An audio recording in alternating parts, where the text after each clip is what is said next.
आज शायद रूहुल्लाह साहब की तकरीर से आपको एक सवाल का तो जवाब मिल ही गया,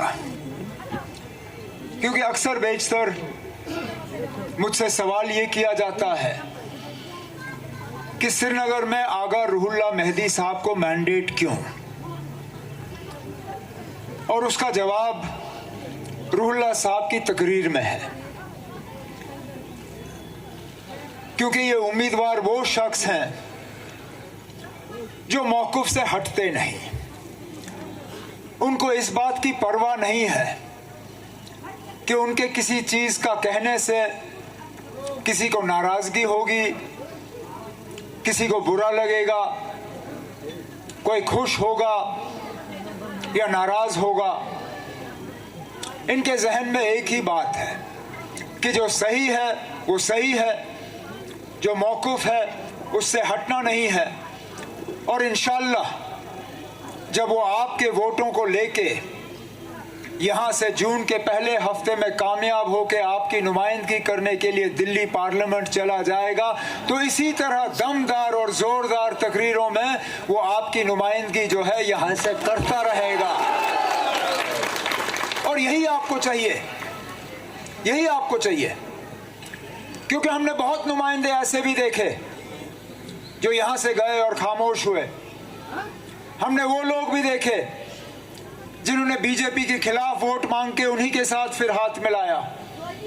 हमने वो लोग भी देखे जिन्होंने यहाँ के काम रोके, जिन्होंने यहाँ की माइनिंग रोकी, जिन्होंने यहाँ जेहलम का जो रेत निकलता है उसके ठेके रोके। हमने वो लोग देखे जिन्होंने चोरी छुपे जो है बीजेपी को यहाँ अंदर लाने की साजिश रचाई, और आप खुलेआम कहते हैं कि हाँ जी हम बीजेपी के साथ हैं। उस बीजेपी के साथ जिस बीजेपी के लिए आज भी मुसलमानों के लिए कोई जगह नहीं, वो बीजेपी भी आज भी इस कौम के साथ जो है नफरत फैलाने पे लगी हुई है।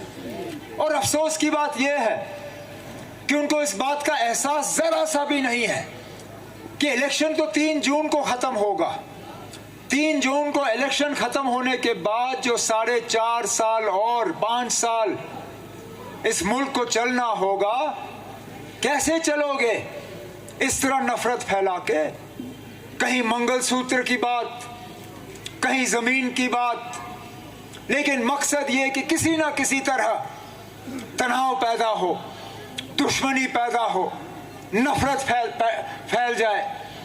कहने के लिए तो ये लोग कहते हैं कि तरक्की हुई जम्मू कश्मीर में, कहने के लिए तो ये लोग कहते हैं कि 370 हटने पे यहाँ लोगों ने बहुत तरक्की देखी। अरे नाब, क्यों हमारे जख्मों में आप नमक छिड़क रहे हो? ये वो बदकिस्मत इलाका है जिसने पिछले ही दिनों एक हादसे में नन्हे मुन्ने स्कूल जाते हुए बच्चों को हमसे जुदा होते हुए देखा। कुछ उनमें से आज भी नहीं मिले जिनको उनके माँ बाप जो हैं सही तरीके से दफन कर पाए। और क्यों? क्योंकि वो पुल उनके लिए बना नहीं, वो पुल उनके लिए बना नहीं जो पुल हमारे दौर में सैंक्शन हुआ था। अरे आप कौन सी बड़ी बात करोगे?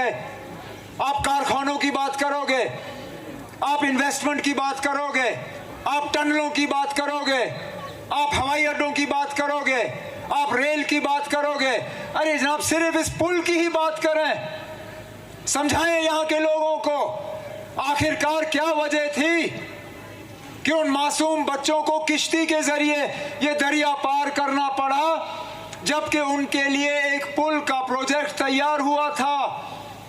वो कौन सी मजबूरी थी बताएं? क्योंकि हमें तो गए हुए अब 10 साल हो गए, हमें हुकूमत छोड़े हुए 10 साल हो गए।